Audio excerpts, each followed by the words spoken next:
call this joint meeting of the Hoisington Rec and USD 431 to order.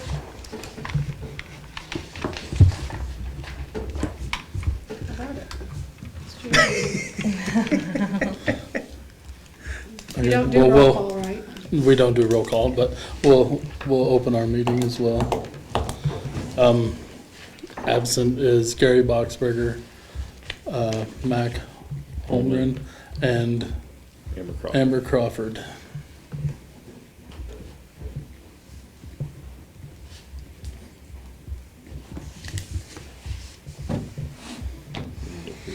Yeah. You had time to look at the agenda? We don't have a quorum. It can't be approved. Yeah. We don't have a quorum. Yeah, we don't have a quorum. You guys Would don't you have like really us a to quorum. approve it? No. I move to adopt the joint Hoisington Rec Commission and USD 431 agenda as presented. You didn't even need to make any changes to it, did you? I don't believe so, unless you had stuff to add. Second. It's been moved and seconded. All in favor? Julie? Aye. Okay. Passes 7-0. 7-0 because Yeah, it's not a quorum, so that's okay. okay. You gonna lead this thing or you want them to lead it?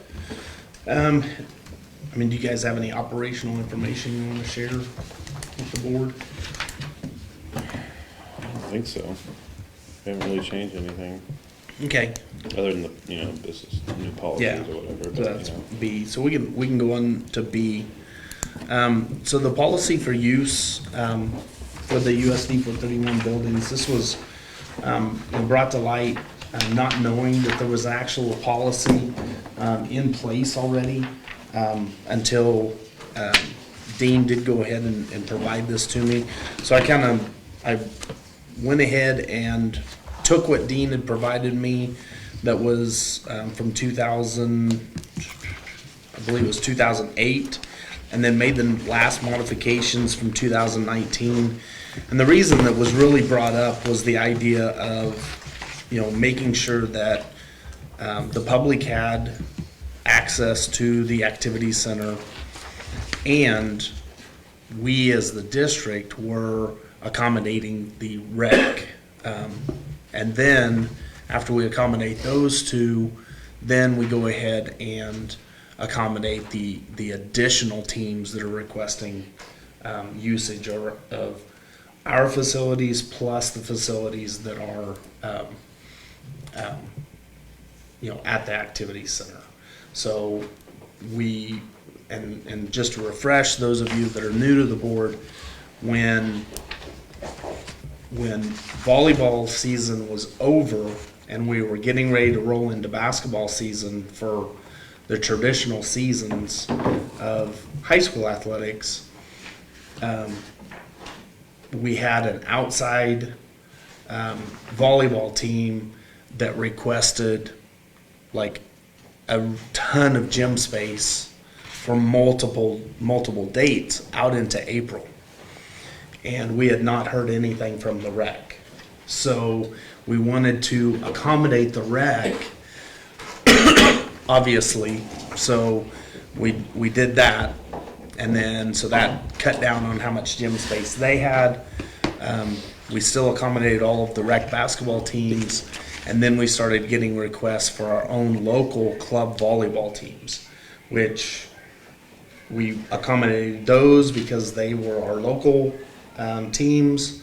We had MAYB basketball teams that we accommodated because that was in season.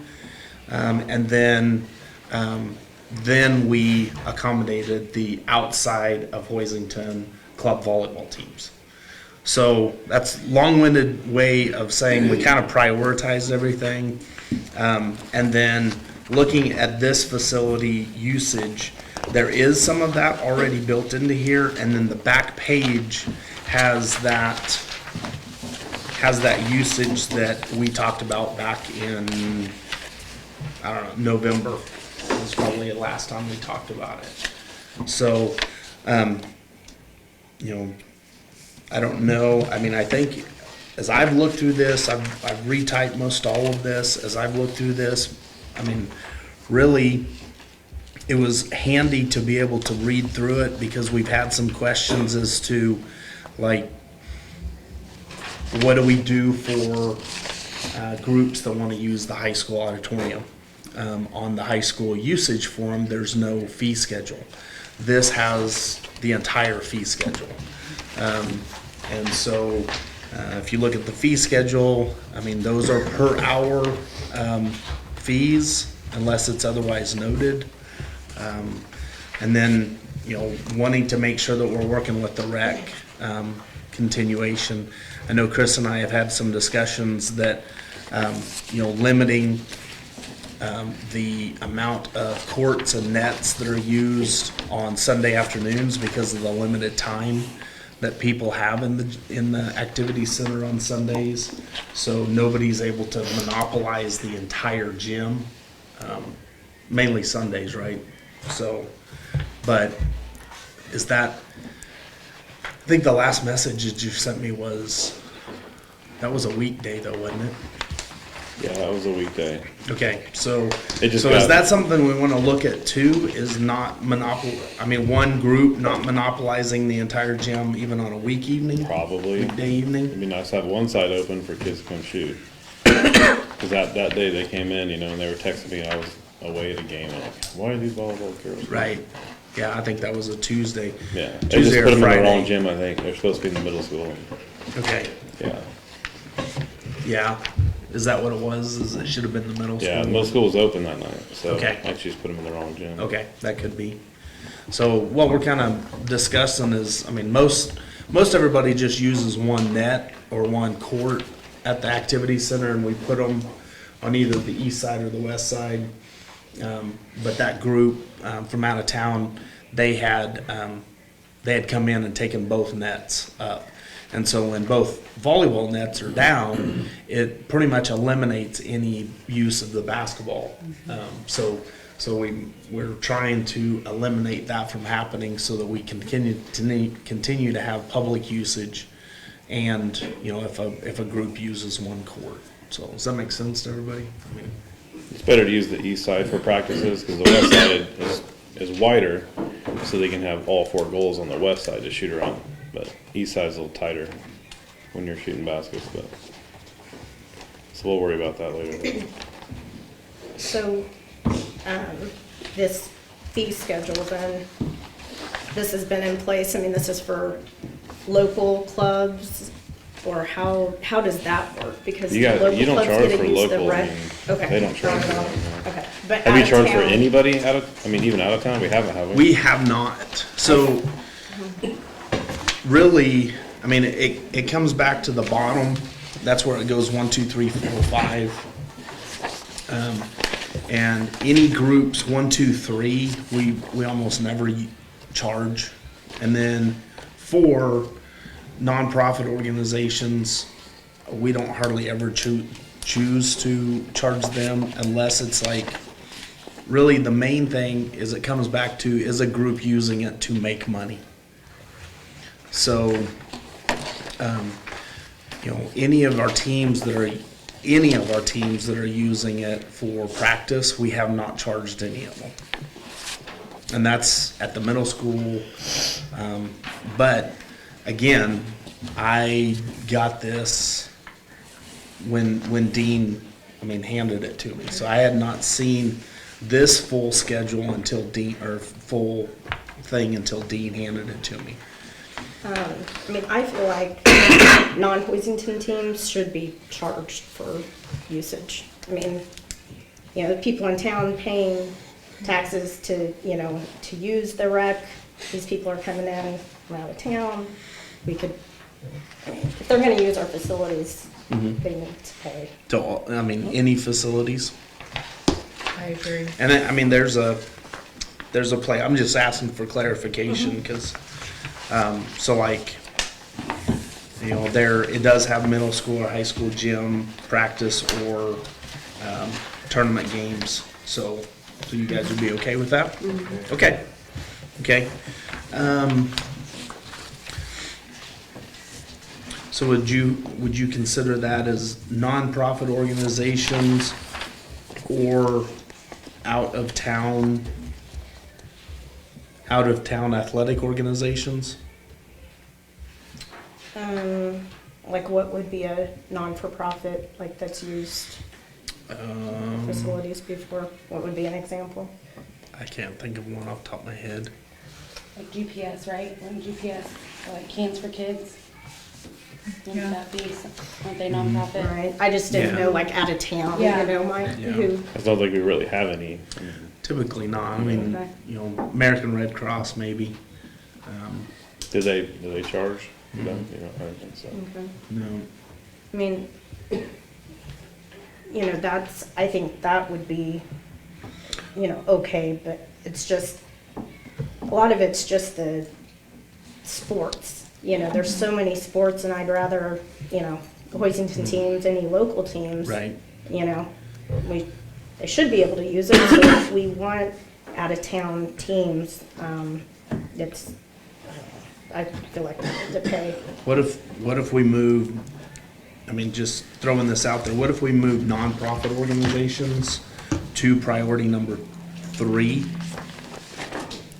Or that level number 3, because, I mean, I don't see us charging, you know, the American Red Cross, or, I mean, if Cans for Kids came to us and wanted to have their banquet at the activity center, I would probably venture to say most of us would not want to charge them. I mean, with the organizations that they are, move that to number 3 and then put number 4 as out-of-town athletic organizations.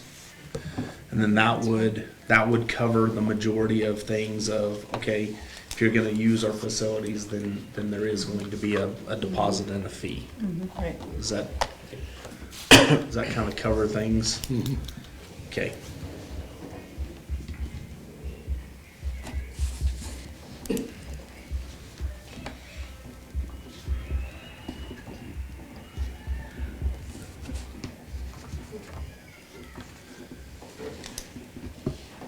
Question, just for clarification, when do you want this to take effect?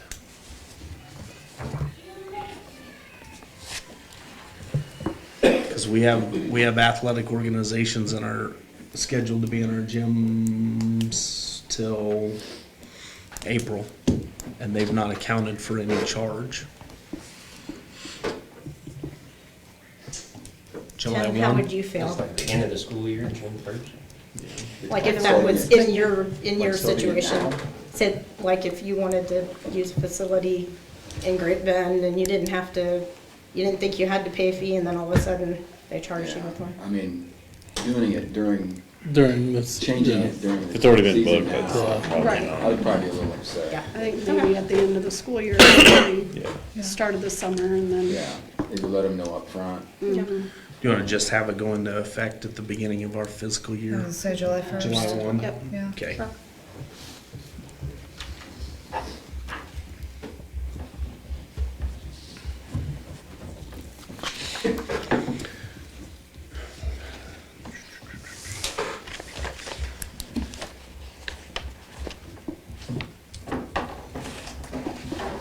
Anything else on that? Anything else on this that anybody had concerns with?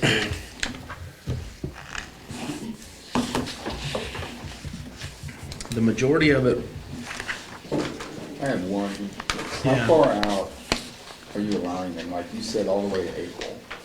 well, with So they do this, that, you know, we start like, they started reserving gyms in October. We didn't have tryouts till November. right, So when Right. we tried to get gyms, just for instance, the last couple Thursdays, it's jammed, we can't. So I don't know how Right. long, maybe the length or time frame.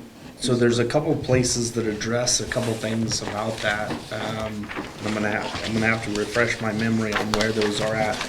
So, first page, letter A. Application for the use of facilities must be submitted in writing to the district office 7 days prior to the requested date of use, if at all possible.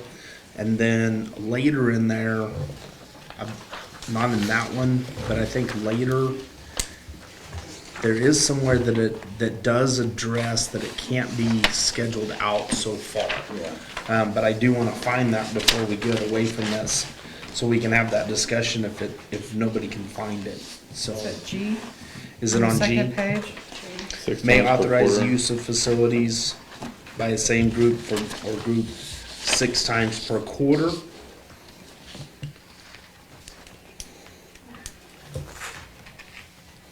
So what if we change that to 30 It really doesn't days? say anywhere that I've seen where you can schedule practice. How far out? Reserve a gym for a whole year. Right. So what if we add something to where it's only good for 30 days? You know, so they can only sign up for the month that they're signing up for. Yeah. And then Do they'll it a have to month come at a back in time. and do the next month. Yeah. And then by then, somebody else. Yeah, someone else could have They've it. already It'll be signed easier to prioritize that too. Yeah. Monthly. Than having to kick them out for 3 months. Mhm.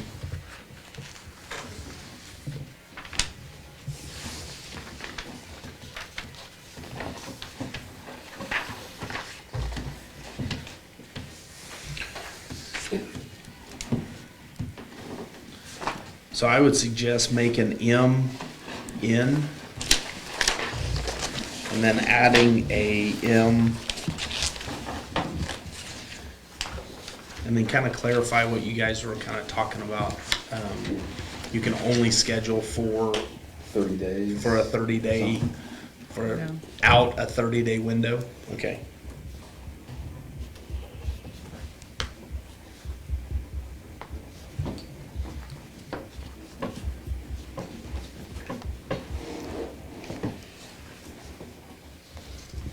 It would probably help with the priorities also. Yeah.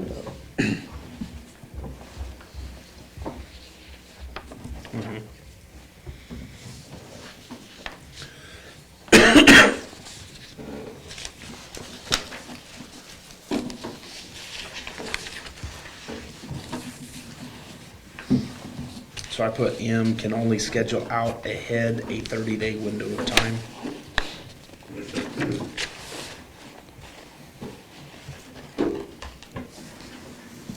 Does that wording sound okay? Okay.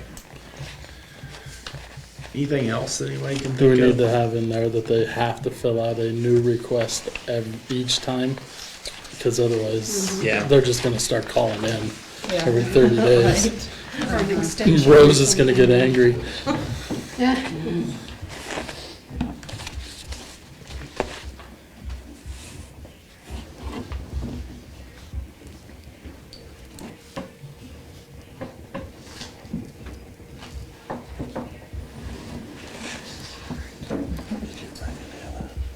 Yeah, I think that's a good idea.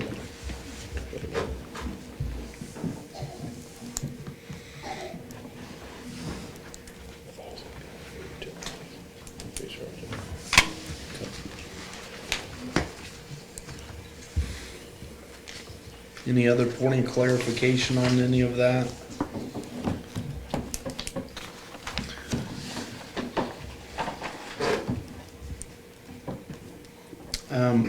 In bold on page 4 under C. Did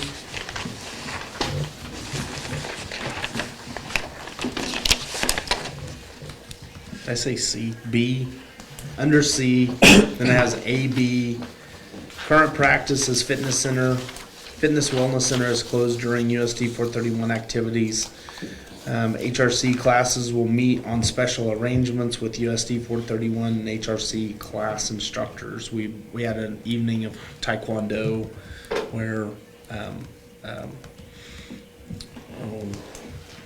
Gene Manweiler worked that out to continue that class. Is that a practice that we want to continue? The way that it kind of worked was during our activities. This is before COVID, but during our activities, it was kind of up to the HRC staff to oversee those people and make sure that they came and went appropriately. Kind of ran into some issues, and I think we've talked about it. You guys don't even staff during our activities now, do you? No, he gave us a list of times we need to close down, So, and that's what we did. So, Tomorrow's 2:30, or like 2:30. yeah. So, is that okay with the board to continue that? Yeah, because they only meet once a week, so. Yeah. So, and we, I mean, over a 4-year period of time, I think we've had 2 people express concern over not being able to get into the wellness center during activities, so. That's the big one. I mean, Taekwondo's like very rare on a school event, because Yeah. Thursday basketball's usually not, Yeah. just winter jam. Yeah. So.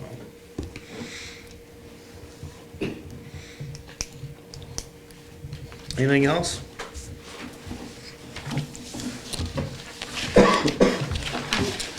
Do you wanna approve this finally, next month? Or do you wanna do that this month? Do you want me to make these modifications, get those to everybody, so everybody has a chance to see them before it's approved? How would you handle that? Yeah, I think we could just do it next month, Okay. Yeah, we're not gonna do that effective till July. because we're not taking it into effect until July anyways. Are you guys meeting next week? Next Wednesday. So I'll have this updated. Bring it then, okay. Yeah, I'll have this updated by then. Or email it to me and I can send it to all of them. Yeah, yeah.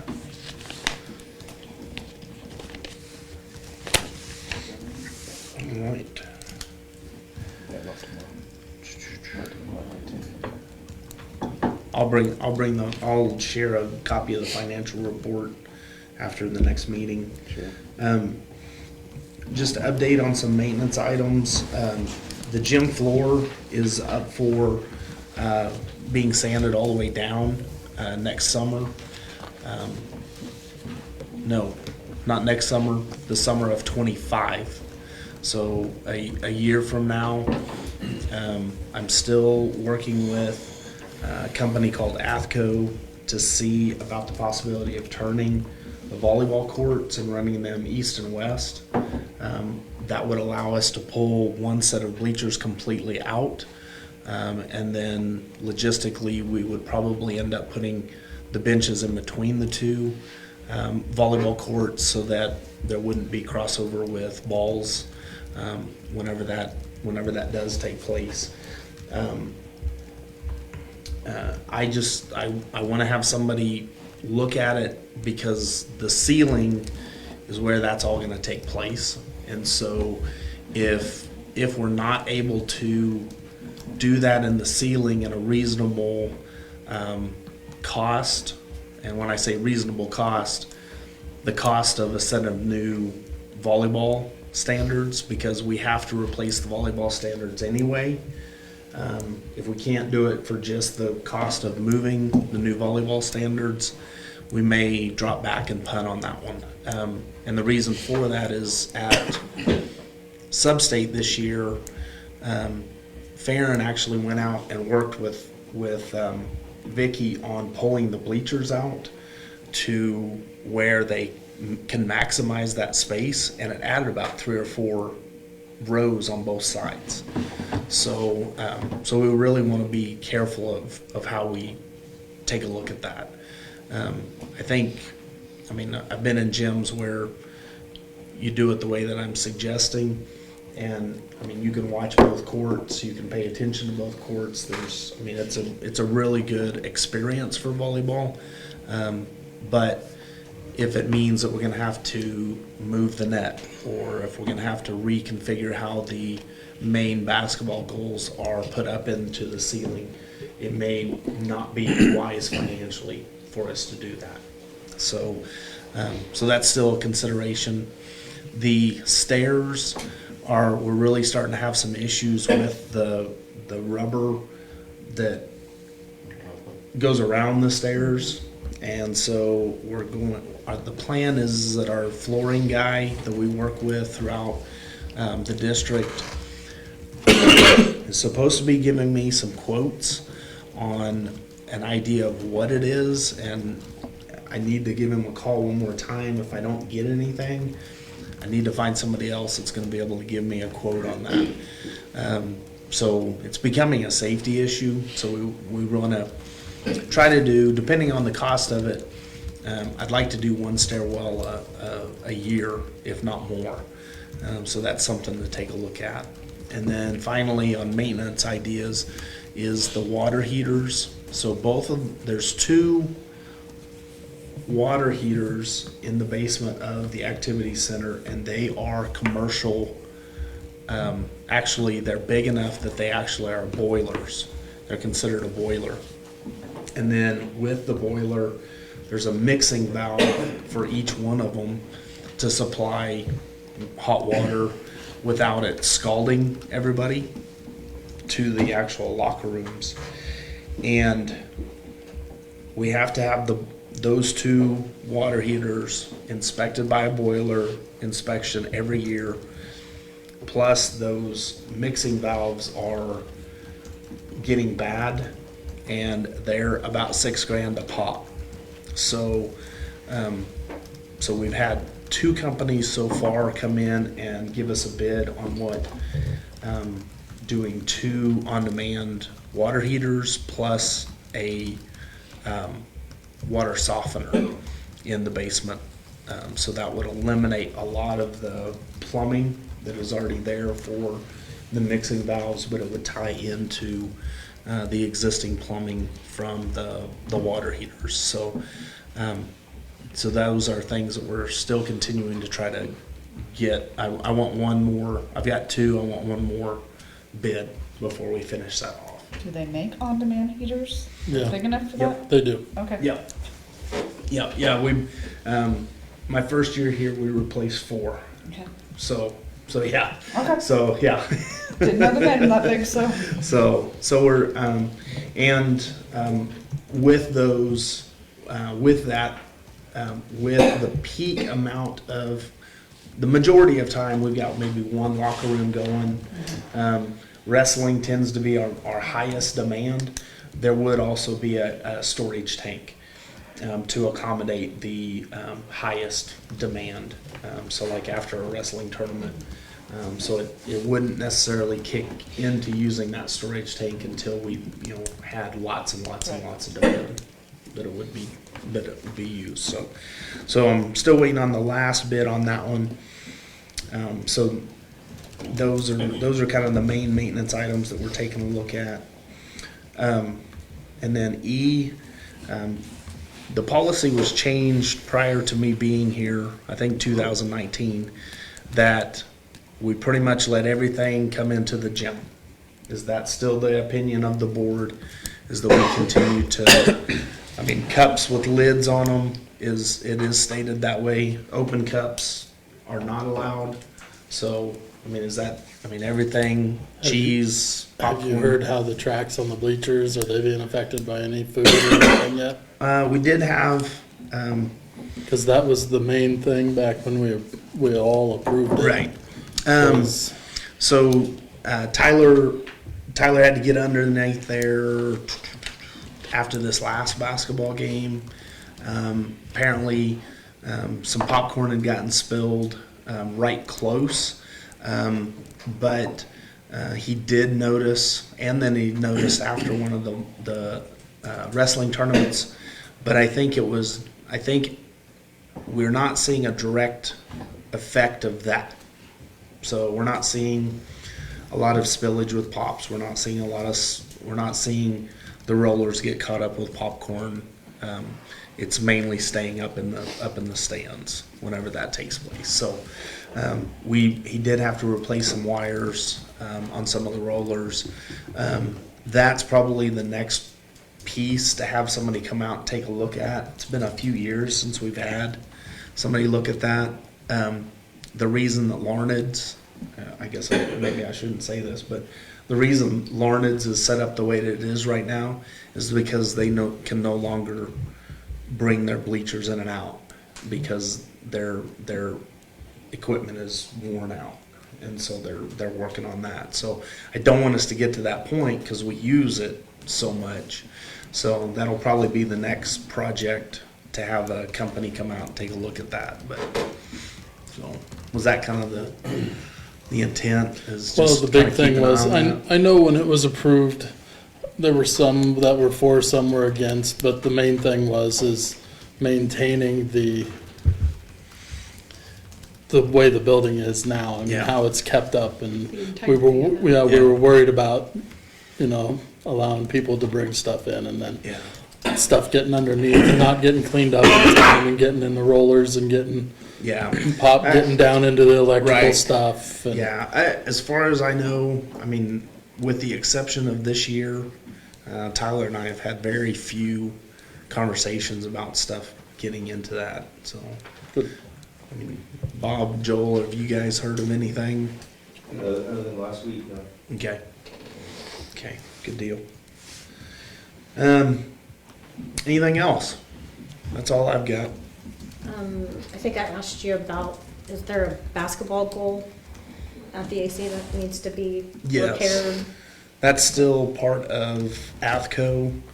Whenever they came out to inspect everything up in the ceiling, we're still on the schedule, so that's how far out they are. They've got a crew of 2 that goes out and does that work, and so they're, you know, so we fixed one of the brakes, one of the safety brakes. We kind of did a temporary fix on it, but we've got a rim that needs to be replaced, and then I think there's some cabling that might need. But they'll do Yep. all of them? Yep, so that's part of, I mean, that's when we had to shut down using the, one of the volleyball nets, is because one of them was literally millimeters from wearing completely through, and the brackets that actually holds the net up in the ceiling, so we stopped using that one. Tyler and the shop class got that fixed, built a piece and got it fixed, because Athco was like, here's what we're seeing, and then they said we're out because the company is defunct. So it was a former principal that thought, oh hey, I'll put volleyball nets in the ceiling and have them drop down, and started a company, and that was, you know, he passed away and that company went under. So they knew exactly who it was. They told me the whole backstory and everything, but yeah, it's in the schedule for the spring. When basketball is over, the activity center gets pretty quiet, so.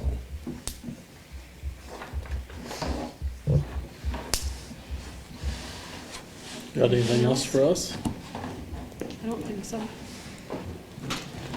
Or can I have a motion to adjourn? I saw motion. Second. I'll second. All in favor? Aye.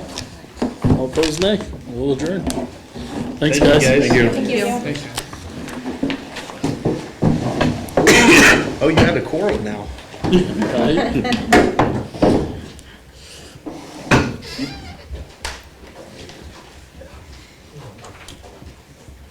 You have a variety of seats.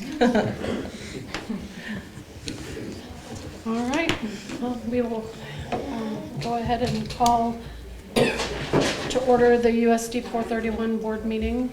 Roll call. Everyone's present with Julia on speakerphone. Are you still with us? I am, Okay. thank you. Saving you guys all from me coughing across the table. All right. Any changes to the agenda? Just the addition of 13C, proposed bid to replace bus 3. I move to adopt the agenda as modified by Second. adding 13C, sorry. Second. Been moved and seconded, all in favor? Aye. Okay, passes 7-0.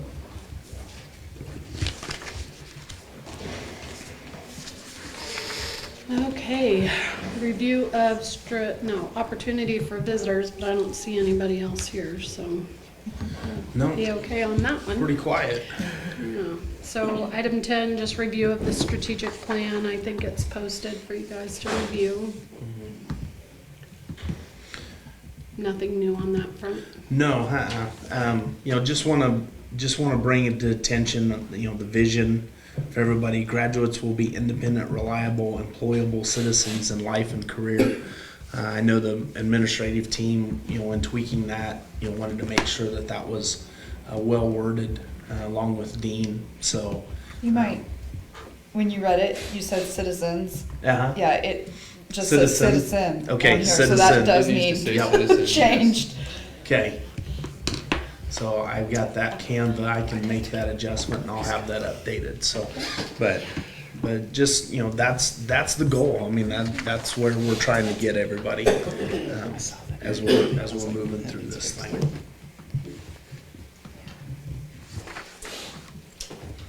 All right, item 11, consent agenda. You guys have before you the minutes of the January 15th regular meeting, cash balance report, and check registry.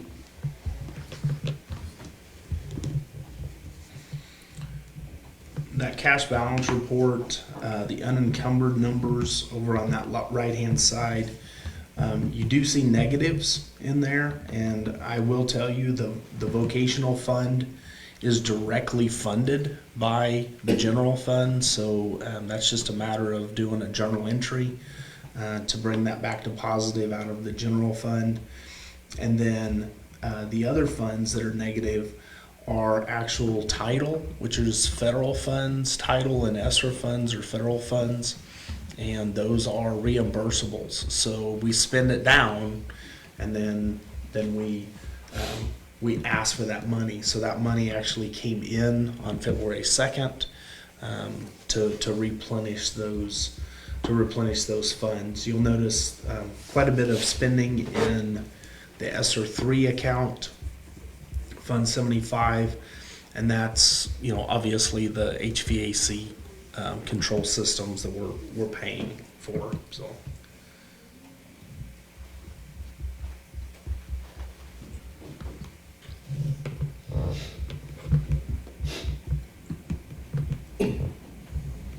I move to approve the consent agenda as presented.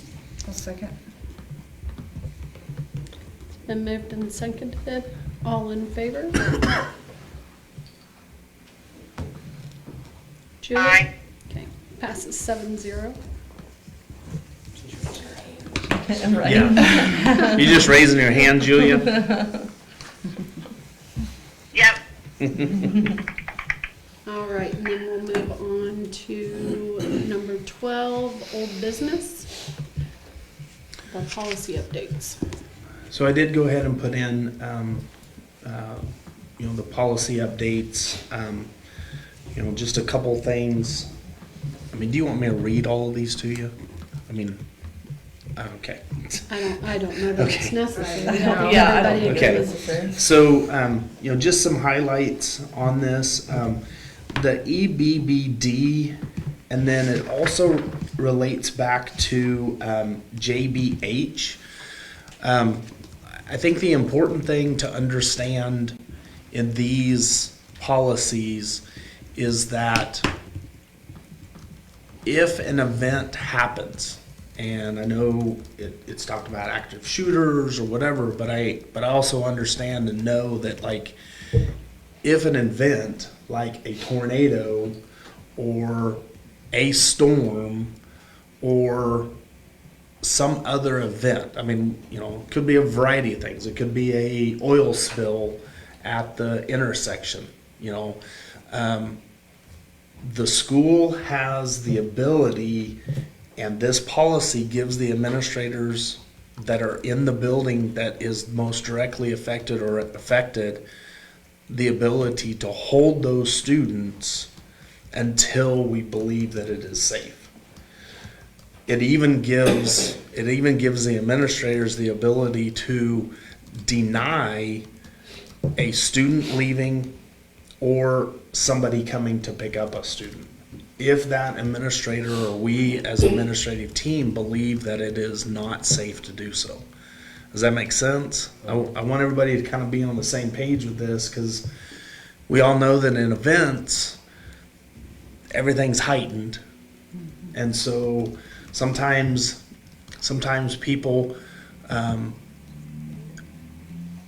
I mean, I'm not faulting anybody, but they think that they're doing the best thing, and they all of a sudden show up to the school to get their kid. And a lot of times that is, putting others in danger as well as the people in the school. And so, that's kind of the intent around these two policies, is to, we're not the end all be all, but when it comes to our schools, we are pretty savvy in the idea of what is going to be the safest for those involved. So I just want everybody to kind of, have a heads up on that. Does that make sense? Yeah, it's a big shelter in place until it's all resolved, so. Right. And so, and then I don't know if this was precipitated by anything in particular, but, when we would do a reunification, which would be an off-site event, that does continue to have to be in orderly fashion. Because we as the school want to know that we are reunifying the parent and the child in a uniform manner as well. That we just don't have people willy-nilly coming and getting their kids. So that we have some sort of idea of who we've reunified and who's still maybe unaccounted for. So that's those two. EE, food service, we did talk about that. Option 1 does most clearly communicate the policy that we are practicing at this particular point in time. It does continue to allow students to charge and to get a meal as opposed to an alternative meal. We've talked about this quite a bit and believe that we would like to work with the parents continually. We understand that it could make an impact if we were to just stop serving a child and give them an alternative, but we also know that that is many times embarrassing for the child, as well as we're not really wanting to punish the child. We understand a lot of times it's a parental issue. And so we're willing to work with them in any way, shape, or form if they're willing to work with us.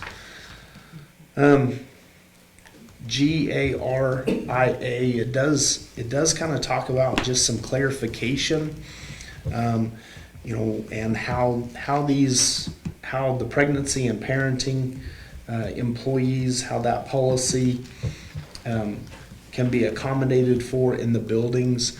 And I know administratively in the buildings, the administrators have done a good job of accommodating for those, usage, as well as lactation areas for teachers that have returned from pregnancy.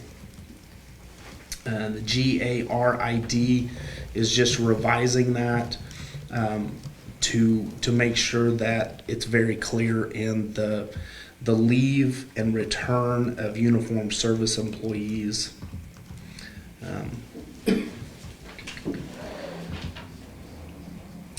JDDAA, I believe we have a pretty good handle on this one. Student misuse of medication. This is a little deceiving in the title, but it does mostly refer to self-administering of medicine. And the two examples that they use is like an albuterol inhaler or an EpiPen. We already have forms in place that are filled out in enrollment or at any time of any student that needs to self-administer. So we already have forms in place, but it also does talk about the idea of monitoring and watching students that might be taking prescription medications and making sure to verify that they're theirs and that they're not over-medicating themselves. So those are the couple things on that one that is kind of taken into consideration on that policy. Any other questions?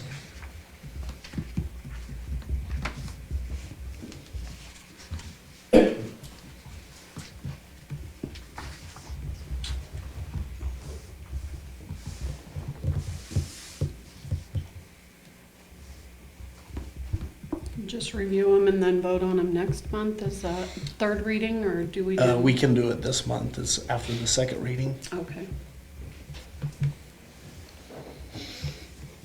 Does anybody have any questions on that? I move to approve the KASB December 2023 policy updates as presented. Second. Been moved and seconded. All in favor? Aye. Okay, passes 7-0. Okay, item B, fundraising policy. And this may be the one that we want to review and take a look at. You know, as we were reviewing the agenda and talking about this policy, I have not had the opportunity to sit down with, you know, mainly Mr. Mason, Mr. Kraft, which is where we see the majority of the fundraising. But as the three of us were talking, I was hearing different things than what I had heard in the past, and I just wanted to make sure that we're on the same page. So, you know, I personally am not a big fan of the phone-a-thons, but I heard some people say that they're okay with that, as long as, number one, it was communicated well. Secondly, that some of the phone-a-thon, maybe some of the wording or the way that it was presented is allowing for not just Like a set, free form, yeah, like there wasn't a not free just set amounts, but giving the person that is getting the form to have the option for what did you say? Just like Just free form. put their own amount in there. I did ask Kyle about that, you know, because you had mentioned Yeah. that somebody had said that there was like a $20 or $25 minimum. He wasn't aware of that until later, but he said he can get that changed. Okay. And he said he'd be willing to, you know, to lower it, but he Yeah. wasn't aware at the time. So Okay, yeah, that so, is something. I mean, it, like anything new, you know, new people, new usage, I mean, you know, we don't wanna, you know, just exclude everything, but, you know, I just wanna meet you guys where you're at, so, does that make sense? So I'm gonna be quiet so that you guys can express your opinions. Well, from us discussing at the agenda meeting, you know, I think there are both sides. Like, I'm not a huge fan of the Cardinal cards because I forget about it and don't use it. I'd probably rather give money than buy a candle because, you know, I'll do it to support them, but I'd rather just give money and not, because, you know, I'm buying something I don't need. Right. It's kind of how I feel. And then another thing, I think, well, for sure, boys basketball, and then I know wrestling did it, the phone-a-thon this year too. I feel like this, you know, everybody else still kind of has all their fundraising, you know, still in place, but you're taking away like basketball's main fundraising and even wrestling, you know. Right, Not specific right. to basketball, but, you know, they're going to have to come up with something totally different. And there may be people who don't like the phone-a-thons, but they raise, you know, quite a bit of money, you know, and they were able to get practice uniforms and, you know, just a bunch of different things, just how football does it with the Cardinal cards. So, Right. you know, people can easily say no. It's kind of, Right, it's kind of my right, thing. and we I kind of mean, have that and- discussion yeah, too. and I know people get, you know, they get bombarded with fundraisers, but you can always say no. Those are my thoughts. I think taking the, you know, as you said, taking the set limits out of the phone-a-thon thing would help a lot, because I know even our next door neighbor, he got called from 4 different kids. Right. And, you know, he said, well, I already did these two, you know, sorry. But, you know, if he could have done $5 to each kid, then he would have. Yeah. So, you know, I Yeah. think that would help quite a bit as well. But yeah, I agree with Sarah. The phone-a-thon was very beneficial for the wrestling teams as well. So, Well, and I think one of the things we discussed with those Cardinal cards is that, you know, the money that people would donate doesn't count towards those kids selling those cards. And I think if that would change a little bit too, because I don't necessarily need the card, but I would give my nephew the money to pay for it. But he still has 20 cards that he has to sell. And I think that that should go towards that as well. And they shouldn't, you know, just because I don't want the card. I mean, they're shouldn't- still raising money. Right. you So know, I think that that- using their card. Having the option to donate Right. instead of just. Yeah, buying they something. still have to go and try to sell 20 cards, even though I just handed him the money to pay for one of those, you know? So I think that that needs to be taken into consideration as far as that goes, because it is hard for a lot of those kids when they're all running through town trying to sell to the Yeah. exact same people. right. I'm sorry, I already bought, you know? Right. So it makes it hard. Then you wind up with, 5 Cardinal cards on your bulletin Right. board and nobody uses them. Exactly. Yeah. So, But you know what they're going for, so. Right. Don't forget your 2-liter, Town and Country. One other discussion item was, we've kind of limited, athletics to one. And then I think, because I was talking to Miss Reisner, I think she was kind of under the impression that activities had been one per semester. Semester. I think we need to keep it that way. And I have, We changed yeah. to 1 per quarter. yeah, And I keep- think we probably ought to go She's one not per interested in semester. 1 per quarter, that's a lot anyway. Okay, One okay, per semester is enough. okay. Because, when they do the flamingo thing, the Easter egg and all that stuff, that doesn't count towards these fundraisers, because that's, we talked about that. So talk about The community that. service thing, right? Like, Oh, okay. the Community service things that they do, go out and do, Okay, or raise money for families in need. Like okay, that doesn't, That would not count doesn't go towards. okay, okay. And I think maybe it might be a good thing to tweak that form to kind of say, okay, this is a community service activity. Would that make sense? And maybe even Community specify fundraiser. like what the money is gonna go for, because I know like with the Easter eggs, I think it just says like FCCLA on it or something. Yeah. and Yeah, I believe that is their second semester fundraiser, the Easter eggs is, yeah, I think you're right. last month, Jesse, you made a good point. Like if they do a fundraiser, but then they didn't quite meet Right, their they're still goal. short. Mhm. Can they, ask for another fundraiser, or are we just gonna say no? And I know that you'd said that we had funds available, but I just, they're just a little bit short or something. Oh, what's you guys' thought? Yeah, that's kind of double-edged sword, Yeah. I know these fundraisers and the town gets taxed with all these different fundraisers, Right. but they raise up money and then we're able to send FCCLA to California over the summer. Mhm. We don't, we pay for transportation, I think, maybe just to the airport, and that's it. I think the football team bought one pair of their, the district bought the red and white jerseys and maybe the white pants, Mhm. but the team They, bought. I the think red they bought a pants, set of which saved pants, yeah.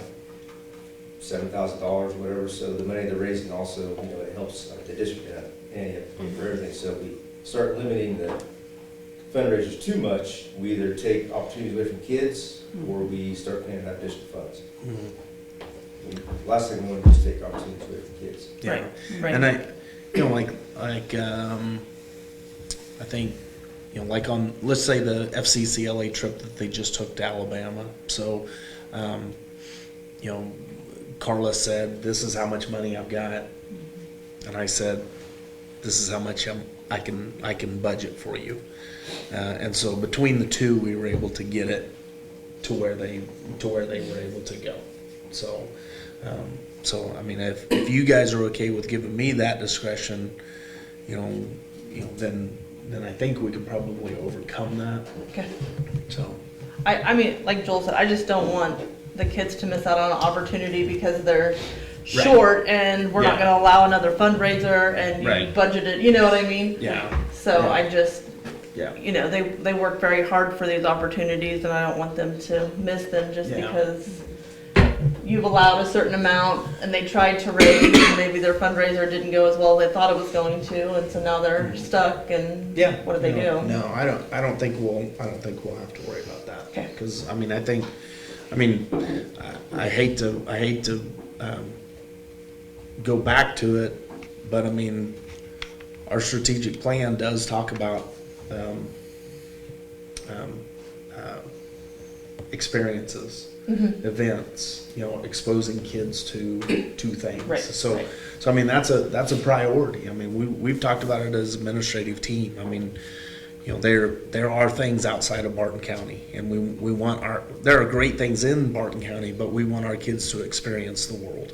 And sometimes that's only through school that kids get to Yes. experience any of that Yep. is through a school trip, so. Yep. Very true. So if they're short on their fundraisers, we can send out a blast to the local businesses to say, hey, we're short this amount. See Yeah. if we can all come together and Yeah. So, meet their goal. yeah, if we get to that point and we just absolutely can't figure out where to come up with it district-wide, then yeah, we can do that, and I'm sure we can. We've had some local businesses recently be very willing to pitch in some areas, so. Okay, so I'll make some tweaks to this, okay, and bring this back to you guys. I'll also get that form and tweak it just a little bit, kind of get a little bit more information on there. Bless her heart, I think Carla has that thing memorized. She pretty much just, has it memorized how to fill that out. But I don't want to limit it too much. I mean, I always put that, administrative discretion. So that if we do need to, to open things up or let there need to be something else. So I'll bring this back to you guys next month. Okay. That's good. Item C, KISA report. So we did have our visit, and we just received kind of some feedback. The visit was, I don't know, the visit was probably less than spectacular. They, luckily, let me find the silver lining here. Luckily, we are still in a learning year, what they are considering what they call a learning year. And with that being a learning year, they are still trying to build the system. Does that make sense? So there's nothing hard and fast that we have to be doing, but we have decided to begin the process of doing some needs assessment. We have sent out a survey to students. We have sent out a survey to staff. And then by the middle of this week, we will send out a survey to parents, as well as we will have an open link that will be published in the newspaper, not this coming week, but next week.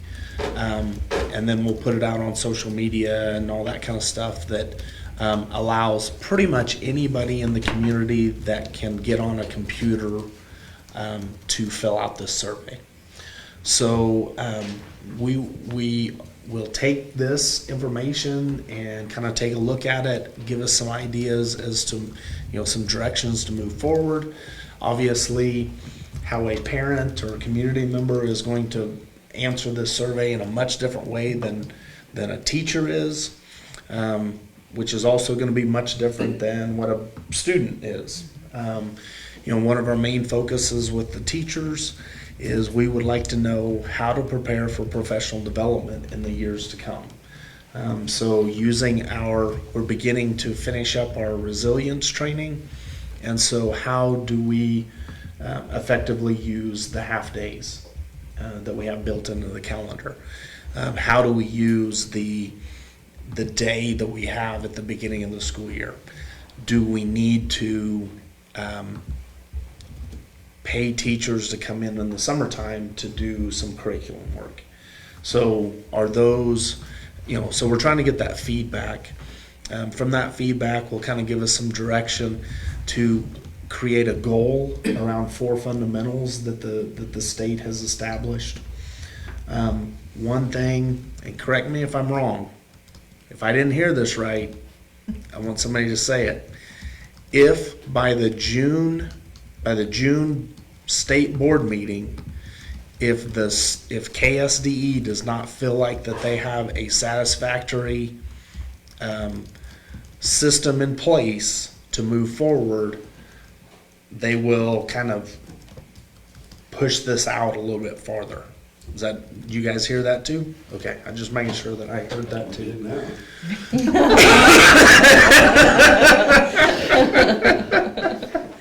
So, the idea of building the plane while you're flying to New York, I think they heard enough people complain about that in the KISA process last time around that they want to try to avoid that and have a set plan going into a cycle. Now I guarantee you there is going to be adjustments. Shelby did really, really well of holding her tongue at that meeting. But there will be adjustments, and we know that because that's how education works. They do something and then we got to fix it. So, but overall, it's moving in the right direction. They're trying not to overwhelm districts, but I think districts, on the other hand, are saying we need more because we are type A personalities that we need instructions to be able to follow, and they don't have the instructions yet. So, they've got the little pictures in their little PowerPoints, but they don't have any instructions on how to get to the picture. So, does that make sense to everybody? Mm-hmm. Okay, so I know that's a real roundabout way of saying we really didn't get a lot out of that, but we will continue to work with Pratt to gain ideas. But then we've also been assigned to work with Halstead and Larned at the next KISA meeting that we're going to go to in April. So those, our 4 districts will probably work together over the next, let's say, 4 or 5 years together. So, and we'll evaluate one another as well. So, questions? Hi. How'd she do?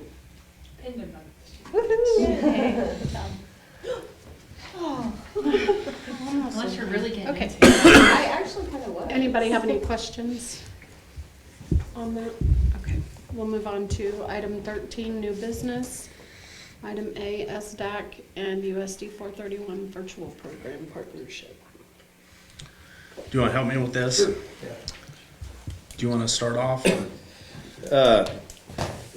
Most of you guys are aware, SDAC sponsors the Great Bend Academy. That's over in Great Bend. Basically, it's an online facility with 4 or 5 adult personnel there to help those kids, with their schoolwork. And if a kid graduates from the academy, they still have to meet all the same requirements that a kid would for our school. They still do get a Hoisington High School diploma. You guys sign it and everything. They just don't walk at our graduation. This is my 9th year in this position. We've sent over a dozen kids over there for various reasons. And all but 2, we have a few that are still going through it, but all but 2 that we have sent over the years have graduated. And most of those have graduated early. And I'd venture to say that, majority of them would not have graduated from Hoisington High School for whatever reason. The traditional setting wasn't for them. Sometimes it's behavior issues why they go, attendance issues, just struggling with the traditional setting of classroom stuff. So, 20 years ago, we didn't have that option. So kids either sank or swam in our traditional setting and either were expelled for behavior issues or dropped out because they couldn't keep up with grades. So one issue that we've come up with is the academy gets full. That the Great Bend Academy really was designed for adults going back to get their diplomas. So they take a lot of adults over there, and they've started taking some Great Bend High kids that have been kicked out of school that they haven't had in the past. So now they're full, and I tried to get another kid over there this spring that I thought would be more successful there, but I can't because there's no seat available. So come to find out, SDAC also has this virtual program where basically the kids do all the work at home online. But they're not by themselves. It is proctored by a certified teacher that meets with them on a regular basis through Zoom. Financially, we send SDAC 100% of our FTE funding for each kid we send to the academy. If we put kids into the virtual program, we keep 40% of the FTE funding. Okay, so financially, it would benefit us to have the kids go virtual online at home as opposed to sending the kids over to the academy. All right, but it's just another option for our kids. Mr. Krause and I met with a couple of the ladies from SDAC on this, and I'm 100% on board with moving on with this if you guys see the need for it. As we go through the years, there's more and more kids that struggle getting to school for whatever the case may be, anxiety reasons or again just struggling in the traditional setting. And I think we need to give our kids as many opportunities to succeed and get that diploma that we can. Do you feel like the kids that you have sent over to the academy would be good candidates to do it at home on? Each kid's different, right? I mean, some kids I think would benefit more from actually getting out of the home and going to a setting and socially. You're still socializing with your classmates there, and you have 4 or 5 adults right there to help you on site. Then you have other kids, maybe it's financial issues. They can't get back and forth from Great Bend every day. Transportation might be a factor, or other various factors. Maybe they're helping raise a niece or nephew, or maybe they have a kid of their own at some point, whatever. So doing it online at home would benefit that kid.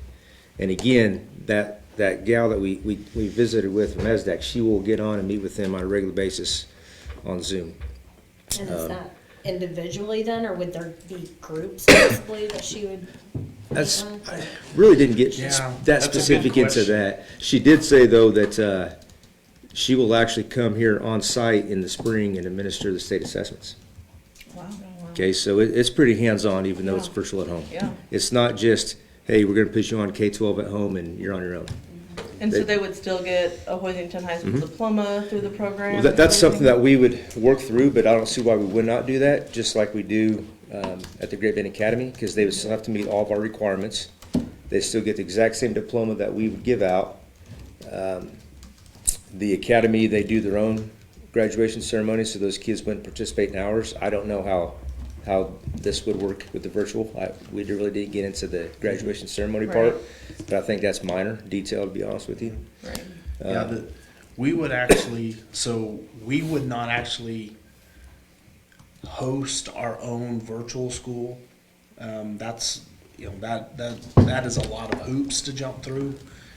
We have submitted to the state that we are looking at in a virtual program through SDAC. I mean, I've already submitted that paperwork to KSDE just as an exploration, not any commitment at all. And so, like Joel said, what happens now is Johnny goes to the academy in 23-24, and then we get Johnny's funding, and then in 24-25 we pay the academy.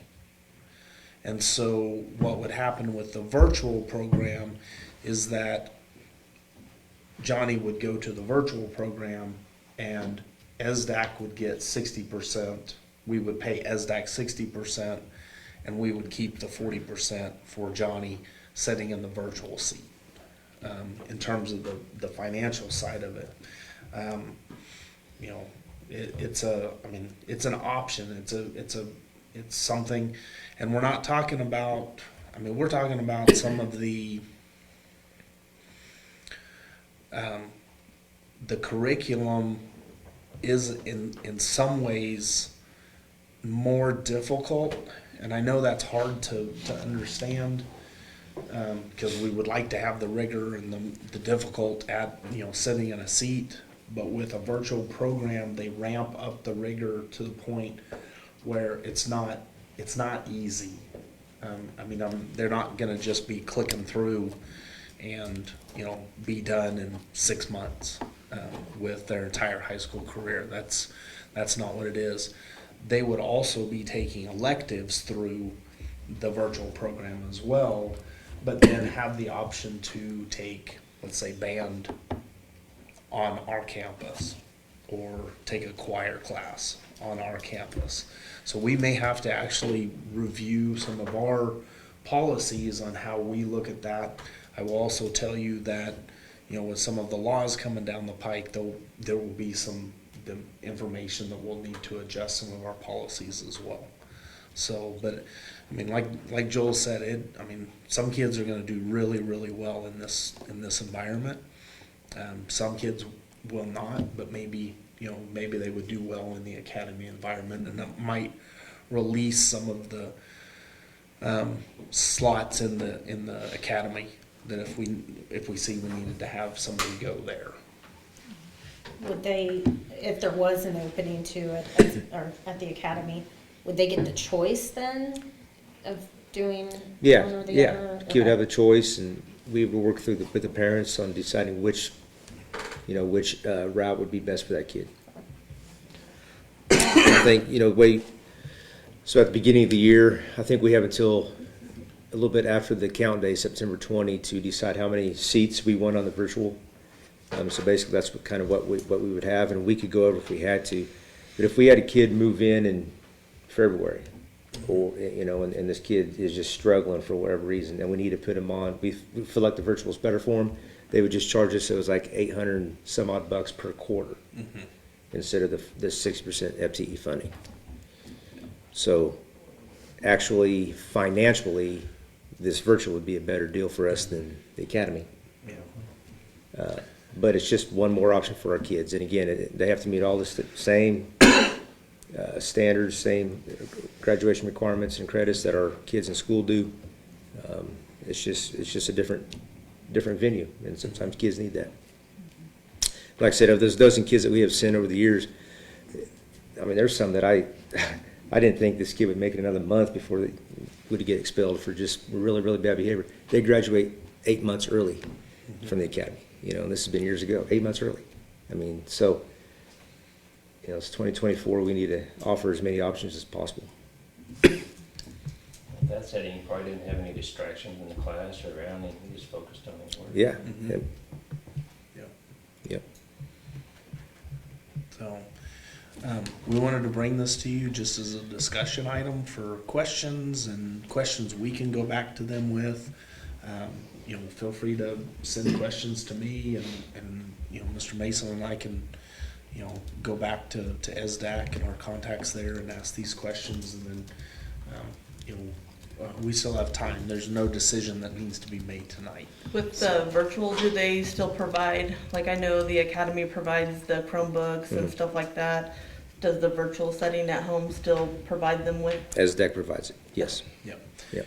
If they were to come and want to take like let's say they just wanted to do their core classes, but they wanted to come take wood shop, or they wanted to take 2 or 3 classes on our campus, then we would work out something with SDAC, and we would potentially be the one that would host the Chromebook. Gotcha. Yeah. So it's it works both ways. So is there anything else that we asked that No, that's pretty much it. yeah. So Any other questions?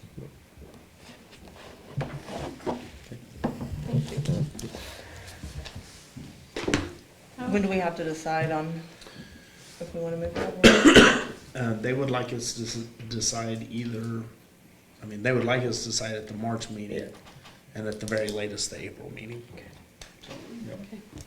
Okay.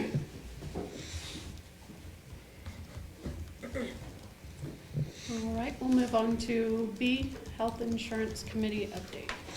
So we did meet as a health insurance committee. I had one company that presented a tentative quote. That tentative quote is a tentative quote because we had not made any formal request to leave the SDAC pool. And so any quote that we were going to get was a tentative quote. They cannot give us a hard and fast quote until we formally leave the SDAC pool. Because we had only had one quote from two separate companies, and because, you know,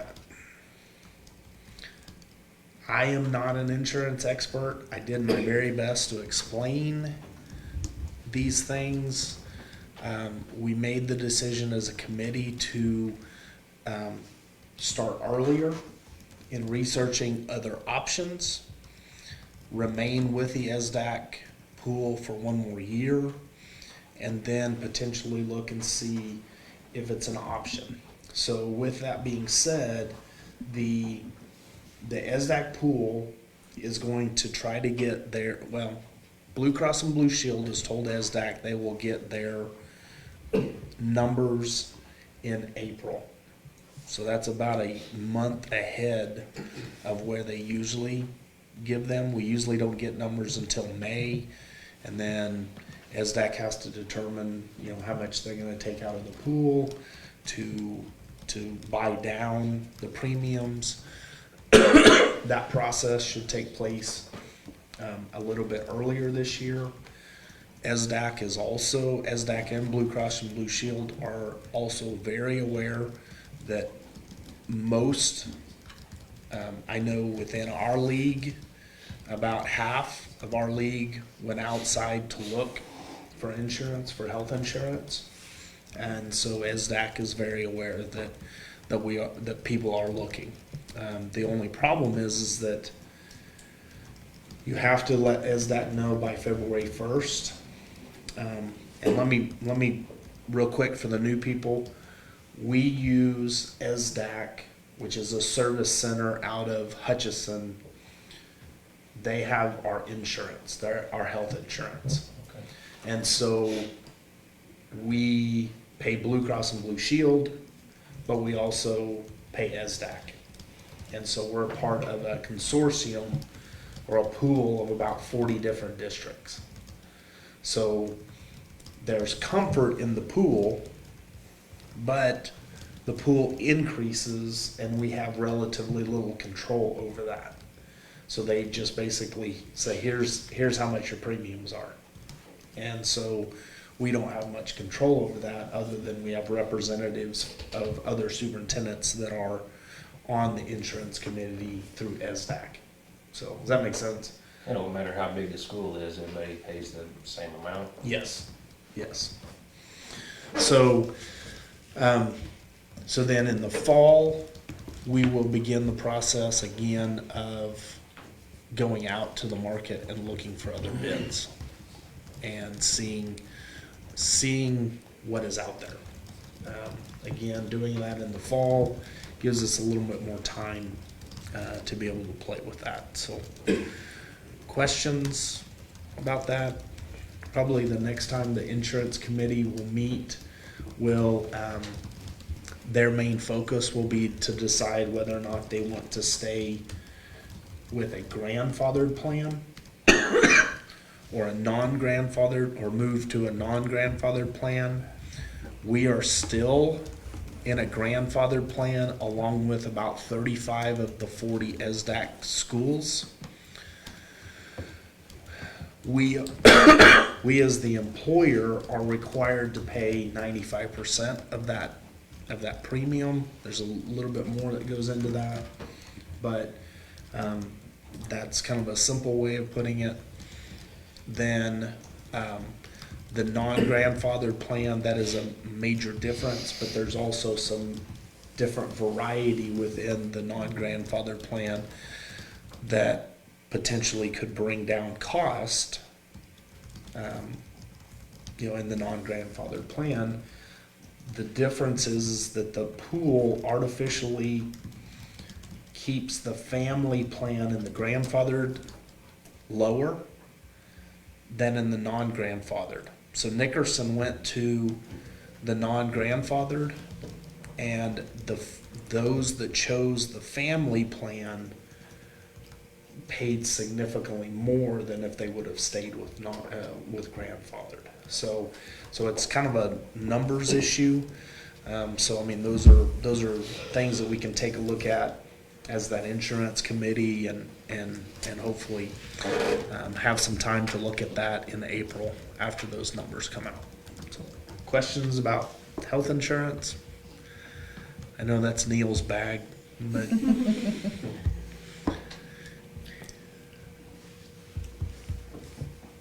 Okay, we'll move on to item C, proposed bid to replace bus 3. As I've talked more with Diane as well as the other bus drivers, I believe it is time to begin the process to take a look at how replacing bus 3. We've had some discussion here. So I want your blessing to go ahead and start that process of bidding that out. As Diane and I were talking about it, I would like to look at options of used over-the-road buses like bus 3 is, as well as maybe a converted Bluebird, maybe a new one. So kind of take a look at those options. Obviously a used, MCI is going to need to be, from a reputable dealer and those types of things. I mean, a new one of those would be out of our price range for sure. But so those are, I kind of want to look at maybe sending out 2 bid options for those 2 different types of buses. Does that make sense? Bus 3 is our activity bus. Bus 3 is the kind of the flat nose over the road Greyhound type of bus. So yeah. And that's the one, like, where the lights. We're having light go issues, off yeah, and- yeah. Was that the door, was that the one with the door issue on Friday? I think that was just locked, wasn't it? It was just, Well, they had to no? keep stopping Yeah. Oh, okay. because it kept opening. Probably so, yes. No, no. Yes. Yeah, I'm I like, would I don't probably think we say should yes. take this one But on the the road ma- anymore. yeah, the majority of it is electrical issues, so yeah. So yes, I would probably say yes, that is the case. I don't know that for sure, but I can sure check on that. So I just need a motion to authorize me to start looking for bids. I move to authorize Mr. Crowdis to put out bid options to replace activity bus 3. Second. Who seconded that? You get to come. Kevin. Oh, Okay. Kevin seconded? It's been moved and seconded to accept bids. All in favor? Aye. Passes 7-0.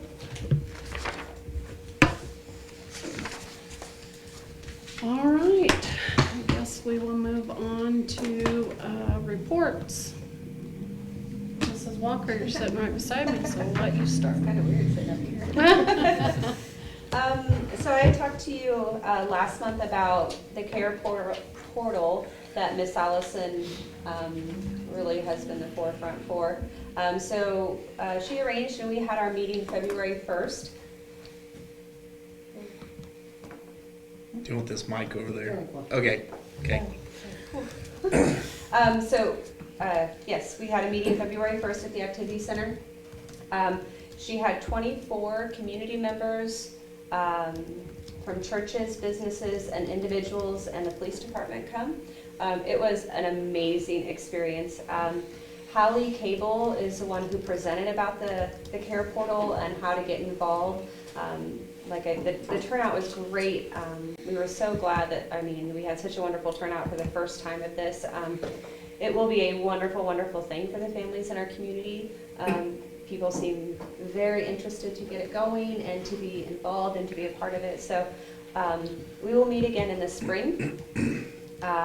So I'm excited to see where this is going to go. So February 12th through the 16th, we'll have Kindness Week at Roosevelt. Miss Allison is organizing a Spirit Week in collaboration with some kindness challenges, which I mean our kids are pretty fun, so that should be pretty easy for them.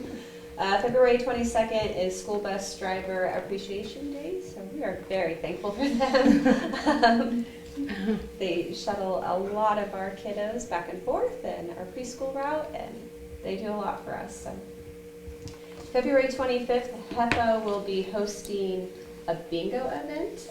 This will take place at the Activity Center. It's a Sunday afternoon from 3 o'clock to 5 o'clock. There will be prizes and lots of bingo. So if you have nothing else to do, you should come and join. On February 26th, Bobby Jennings, she's with Girl Scouts. She comes out twice a year usually. Very, very nice lady. I always enjoy visiting with her, and she loves coming to Roosevelt because the kids are very polite, she always says. So she'll come out and speak with the girls in TK, kindergarten, and first grade about joining Girl Scouts. So. And then also on the 26th, I am planning to attend the Education Apprenticeship Fair out at Barton County. I don't really know much about it. It just said that building admin should go. So I'm like, that's me, I'm going. But I'm excited to go out. There's several colleges that are going to be there. I'm hoping that they're going to talk about, kind of what teachers are prepping for coming into our buildings and stuff. So I'll let you know what it's all about once I go. On February 29th, we have a virtual author visit with Judy Young. And this is going to go pre-K through first grade, so that's great because sometimes, unfortunately, our pre-K kiddos get left out because we have a morning class and we have an afternoon class, but they are not being left out this time. So she will visit with us virtually. I've had a lot of contact with her. She is a wonderful lady. An avid snow skier, so that's really cool to always hear about. When we were getting our big snow, she was getting her big snow, and so she couldn't wait to get out on the mountain and go skiing. She's written books like Digger and Daisy, A Pet for Miss Rife, Miss Rife, Miss Wright, and there's many, many more. She has books that they range from age the pre-3 level all the way up to, I believe, 8th grade. So, a wide variety. So, any questions? Thank you. Thank you. Thank you.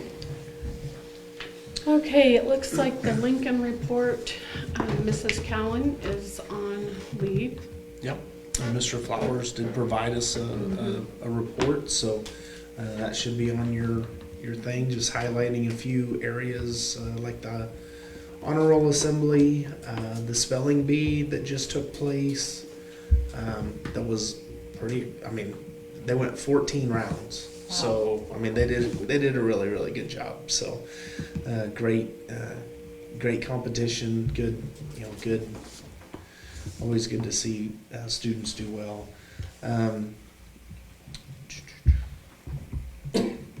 At the half day in service, Mrs. Applegate and Mrs. Luders took some leadership roles in facilitating conversations, as well as Mrs. Westhoff. And then the Shriners, actually the Masonic Lodge here in town had approached me, and so we've been working with the teachers and Mrs. Cowan before she went on leave. But the 5th grade will actually be going to the circus on the 16th.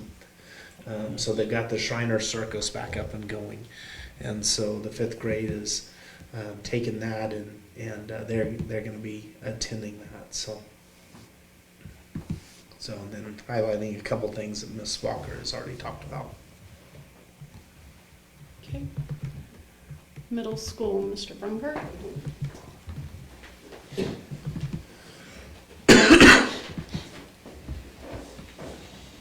I put yours on here too. I didn't know. So you can just you can just say, hey, read it. Yeah, right there. I'll try to stick to the script then. So this month, we'll start talking about state assessments, finalizing dates and the schedule of the day that we have the state assessment, and then I'll have to get into our educators portal to make sure our information from Power School lines up with the information that Kite has for our kids, so make sure the tickets print out right. And then as the district coordinator, I'll have to get out the district training presentation to all the building principals so we can give that out to anybody who will administer state assessment so they know the protocols and procedures for that. We're starting to work on our schedule for next year. It'll be very similar to what we have this year, with a few tweaks here and there. As Mr. Crowder said, our spelling bee was last Friday. Kylie Klug and Presley Smith, our ELA teachers, put that on. Kyle Haxton, Cindy Wilborn helped judge that. We had over 100 participants. I believe there was some extra credit involved, so that probably encouraged a few of our kids to get in there. But it's streamed. We do a Google Meet, so the classroom, the people who aren't participating, we have our regular bell schedule, but all the teachers have it up on their smart boards so they can watch and see how it goes. Our sixth grader, Camden Berkey, actually won it this year. Eighth grader Jasper Pulaski finished second, and then eighth grader Connor Bohr finished third.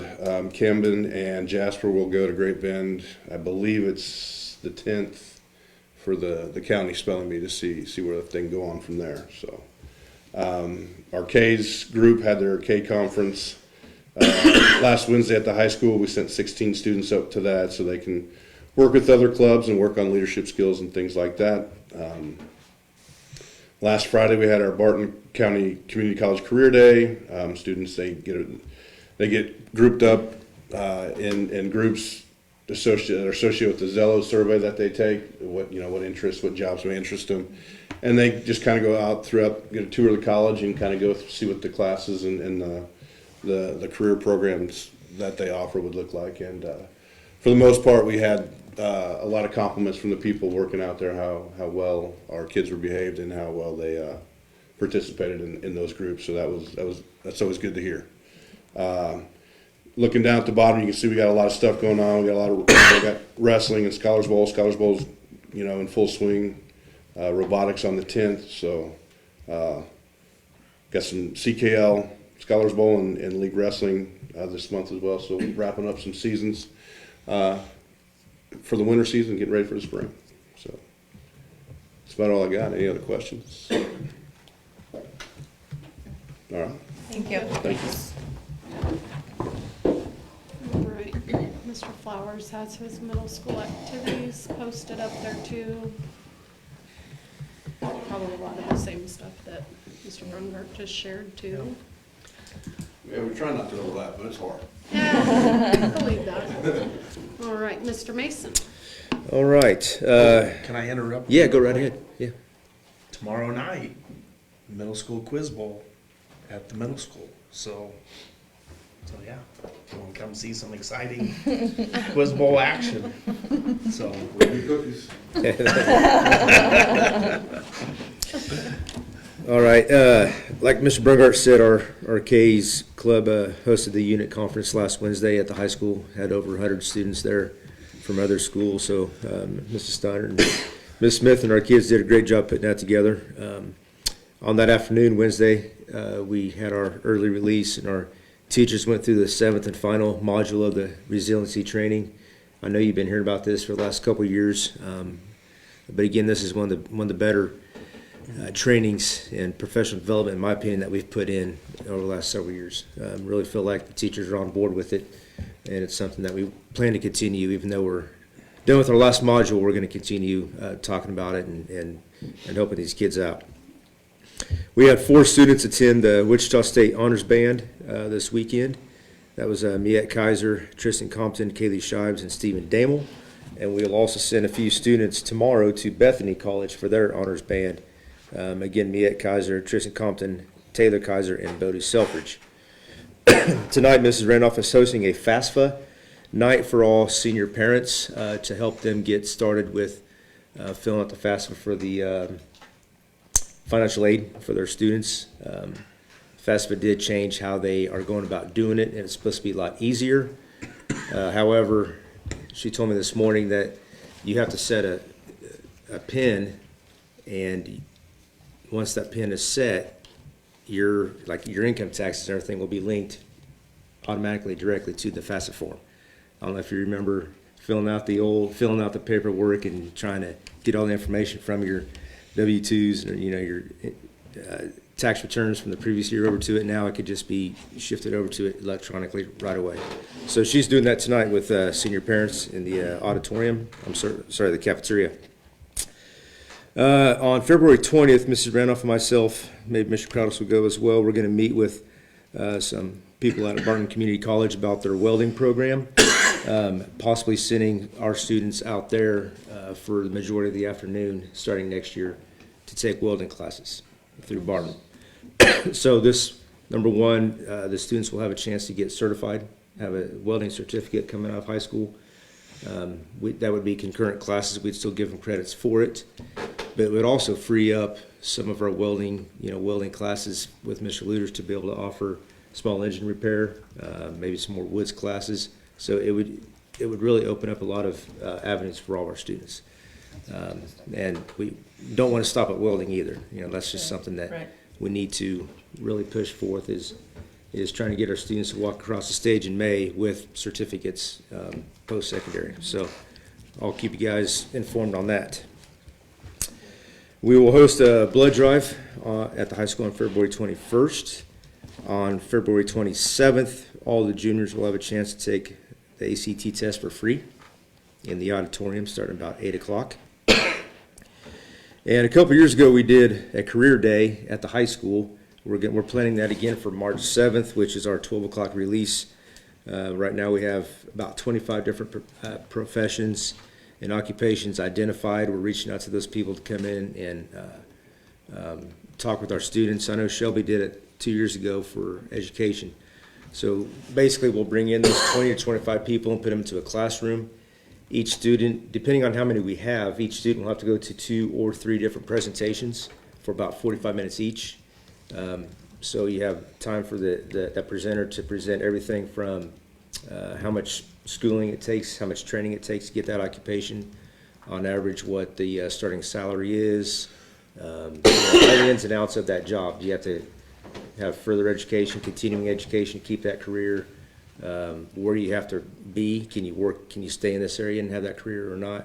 So it opens our kids' eyes to to some of these careers. And I know last time we did it, some students thought they wanted to do this career. Then after they talked to that presenter, like, that's not for me. And sometimes that's more valuable than getting the positive feedback. So we're planning that on March 7th. So this month we do have a few colleges coming in to visit with our kids during seminar time: NCK Tech, Colby Community College, and Wichita State. So again, Mr. Randolph does a great job of bringing in colleges, trade schools, military, all different agencies to talk to our kids, so they know what options are out there. Wichita State, I'll look it up on my phone and I'll let you know before we leave tonight. Okay? All right. Any questions? Okay. Thank you. Mr. Kraft's report is on your computer.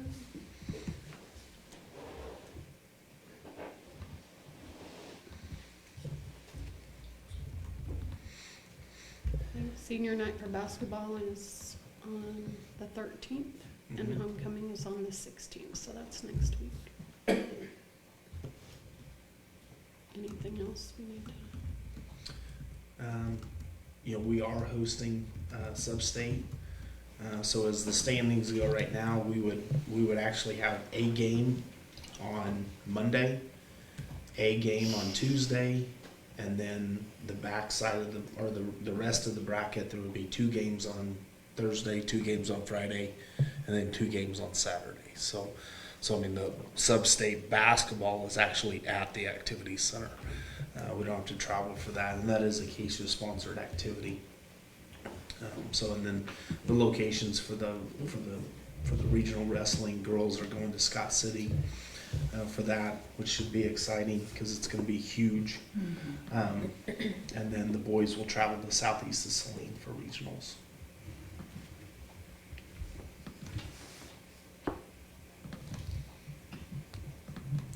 And then just missed Scholars Bowl, so making it to state again this year. So, yeah, just missed it by a tiebreaker.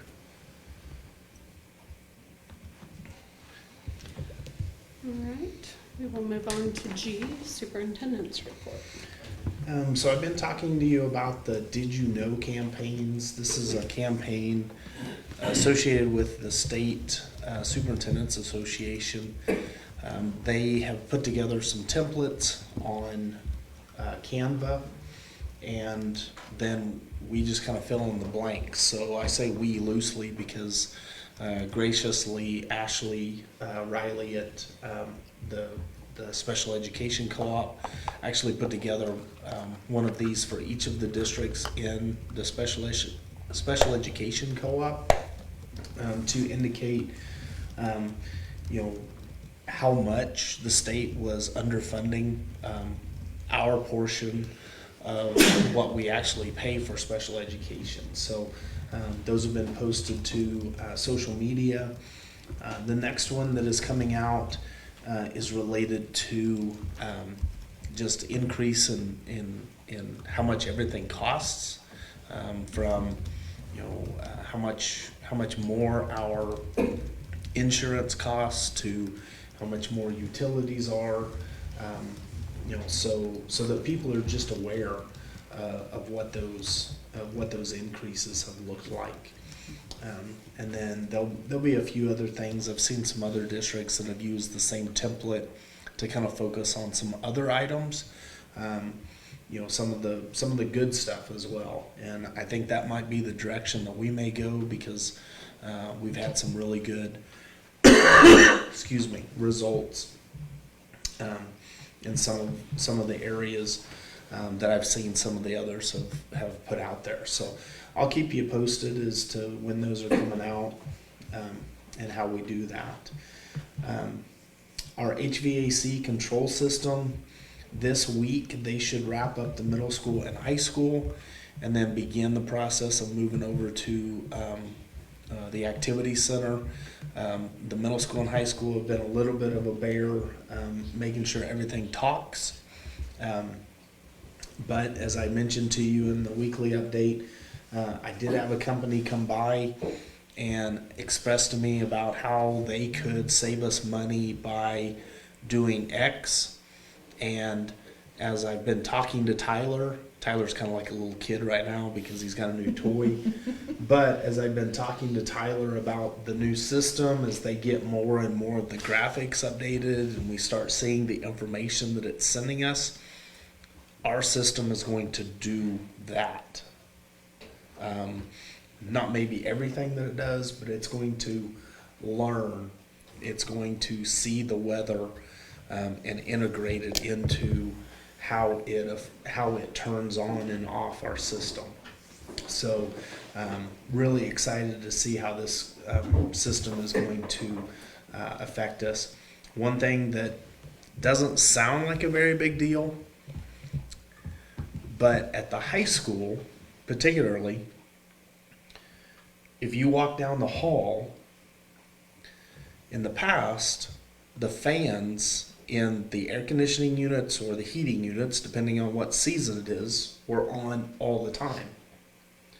In the rooms, the fan would be on all the time. Okay, they even had installed switches to turn the fans off or to turn the fans to low so that it wasn't high all the time. Now, the way the system is running, if the temperature is satisfied, the fan will actually turn off. It doesn't sound like a big thing. It's amazing. But if you think about it, for how many years have the fans just ran all the time. Well, the amount of electricity it uses. There we go. So Grief. I'm anxious to see our February bill, knowing that when the rooms were I mean, we're still working with some bugs and getting some kinks out, but the majority of the fans are turning off when the room is satisfied with the temperature. So wear and tear on the fans, you know, electricity bills, the noise level have been things that we've already noticed. So it may not sound like a big deal, but again, I'm looking forward to that electricity bill in February to see how it compares to last February.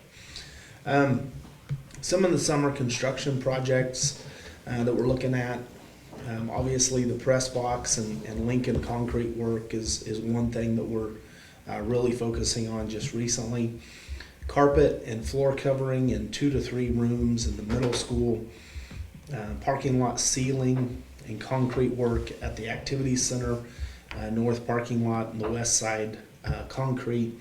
And obviously I have a spreadsheet put together that these will be put into in relationship if we're going to purchase a new bus too. So as we're starting to look at these summer projects, it's also going to have to fit into if we're going to spend maybe $250,000 on a bus too. So keep that in mind. A new construction company has reached out that I'm excited about. Their name is Bart's Construction. They're based in Great Bend, but they live around the Larned area. They've really actually shown a lot of interest in some of the projects that we're doing.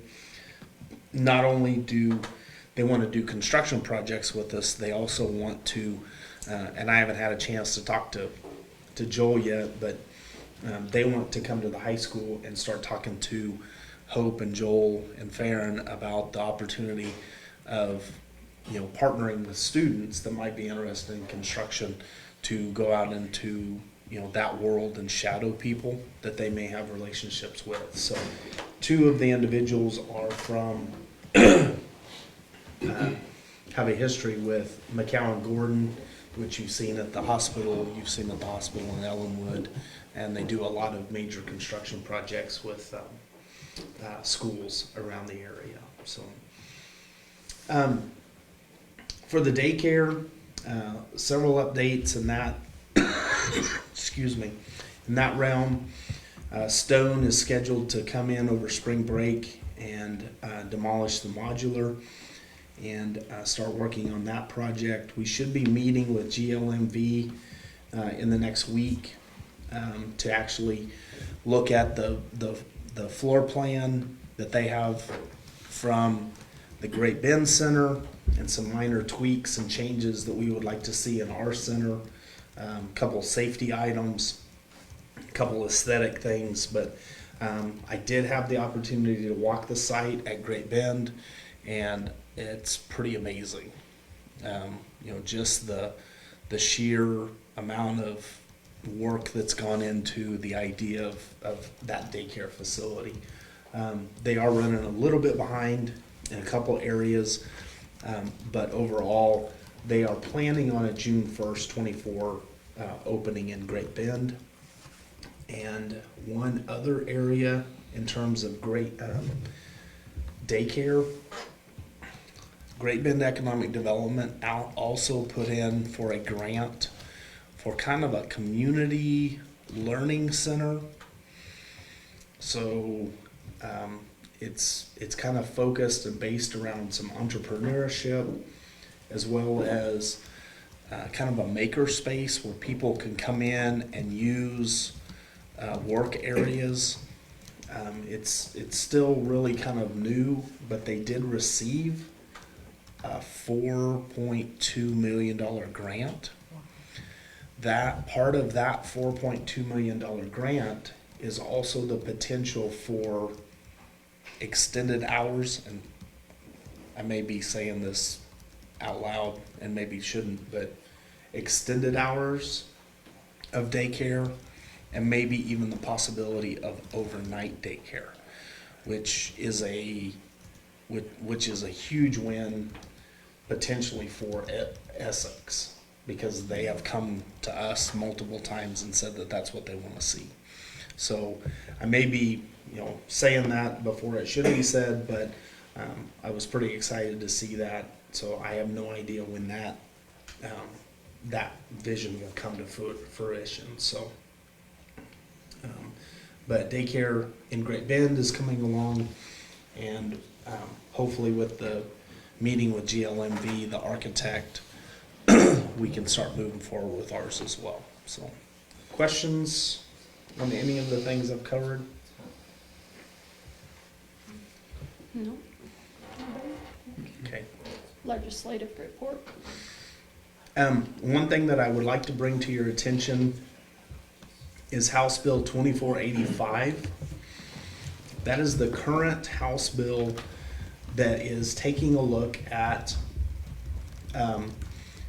how many years or what year we use for the budget. So currently, we have the option of taking the larger of the past 2 years. Okay? The proposed bill is either taking the current year or 1 year back. And so I believe the legislature is getting a lot of push from districts that are seeing growth, and they would like to use that current year. We are not in that boat. They're gonna kill the western half of the state. Mm-hmm. So there is an estimated spreadsheet that KSDE has put out to allow for districts to be able to look and to see how that is going to affect them. So for us, if we cannot use our 2-year look back, it will decrease our general fund budget around $42,000, which then also equates out to about $14,000 in local option budget money, because those two are directly tied to one another. So total, we would be looking at about a $56,000 loss. Now, this is a piece that the governor line item vetoed last year. So they had passed the entire budget bill and they had this in there, and she came in and she said, nope, we're doing the 2-year look back. I will tell you, last year's impact was about twice as much as this for us. So our numbers kind of flattened out. Some districts are looking at a 0 impact. Some districts are looking at $300,000 impacts. And so it is something. And if you see our Representative Tory or our Senator, please emphasize to her that this does directly impact our schools. I have not looked to see what it does in Great Bend or Ellenwood. I just looked at us for our discussion tonight. So there are lots and lots and lots of bills that are floating out there that have some sort of direct impact on education. Not all of them have come out of committee yet. Educationally, the flat tax bill, there's a little concern that it won't affect education until about 5 years down the road, and then there could be a direct impact on education.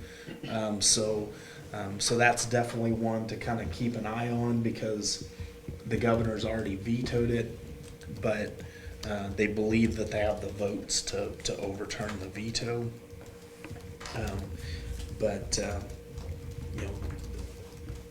In terms of like what other bills are out there right now, it's so hard to to pin it to the wall because there's just so many that are out there right now.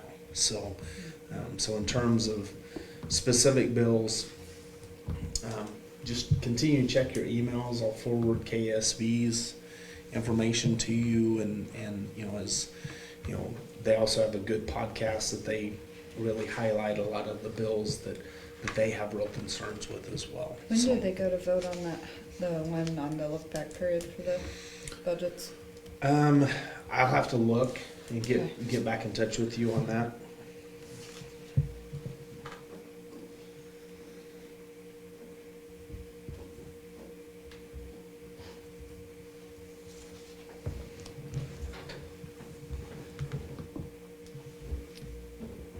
Anything else on the legislative?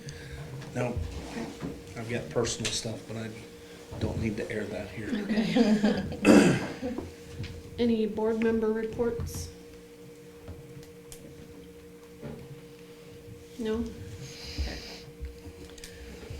We will move on to item 15, consideration of district personnel. I know there's been some student concerns. I don't know if we want to go into an executive session for students to begin with, before we do personnel. How long do you think we'll need? 20 minutes? 20 minutes. Okay. I move we go into executive session for 20 minutes pursuant to discussing students under the KOMA exception for the, I guess, purpose of discussing students. Yep. Okay. Second. With the open meeting resuming, that's okay, at 9:15. Second. Been moved and seconded, all in favor? Aye. Okay, passes 7-0.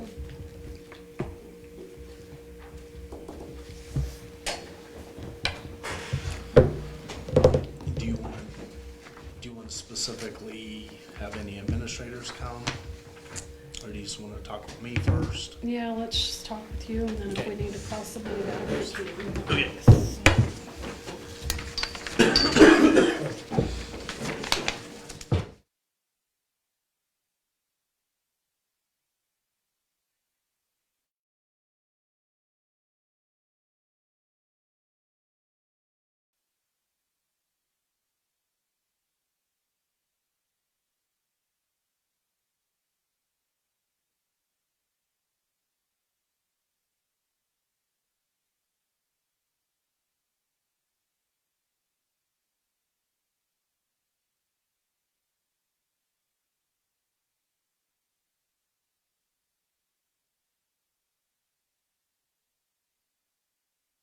Executive session, with no motions at this time.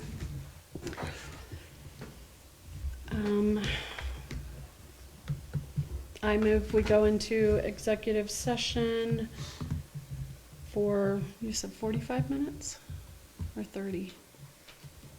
It's up to you. What do you guys think, 30? 45?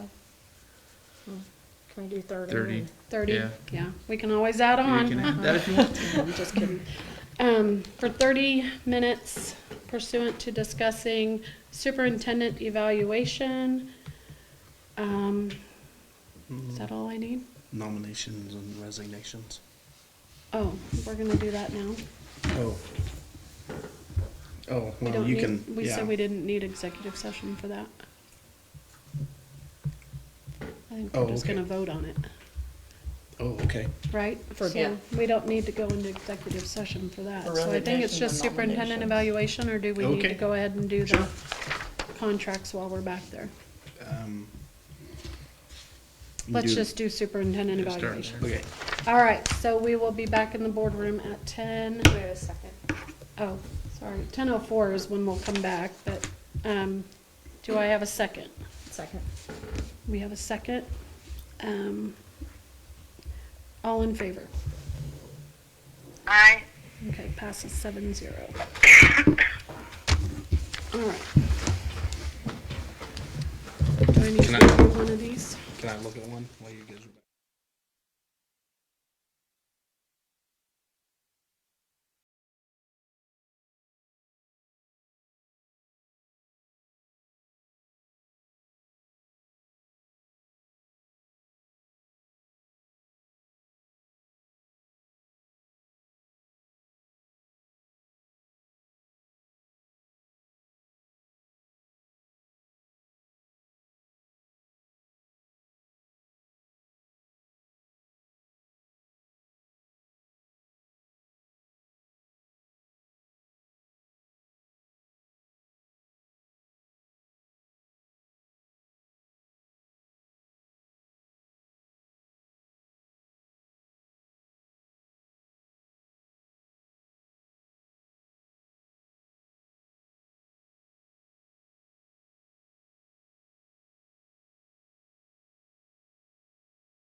That's not what I wanted. What the heck is that? I know, right?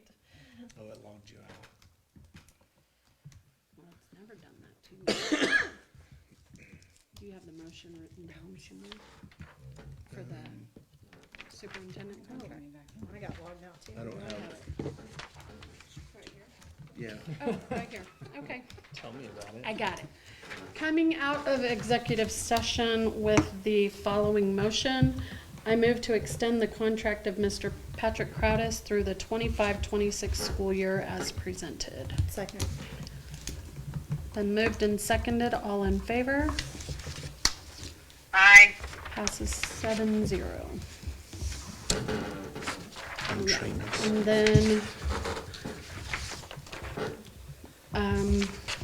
I move to accept the nomination of Trina Luders for the position of kindergarten as presented. Second. It's been moved and seconded, all in favor? Passes 7-0. Aye. Oh, sorry. Passes 7-0. Okay. No worries. No, you're good. You're good. It's just hard when you're not right in front of me. Okay, I think, is that everything? Oh, Yeah, we you have need the the resignation. We have that right. Yeah, Oh. I'm sorry. Where's There that is. at? Oh, It didn't make the notes. I'm sorry. oh, and it logged me out, I think. Okay. Oh, wait. Here, Maybe it's here. I was gonna say, I'm, go ahead. Go ahead. I move to accept the resignation of Marcia Williams from Scholars Bowl sponsor and Student Leadership Link Crew Student Council sponsor. Second. Okay, it's been moved and seconded to accept the resignation of Marcia Williams. All in favor? Aye. Passes 7-0. Who seconded that one? I did. Okay. All right, anything else, or are we good? I think that's it for Okay. tonight. I Do move we to need adjourn? to say that we're tabling item D? No, Okay. I don't think so. Nope. I move to adjourn. Second. Moved and seconded to adjourn, all in favor? Thank you guys for Aye. staying late. Passes 7-0. No cat.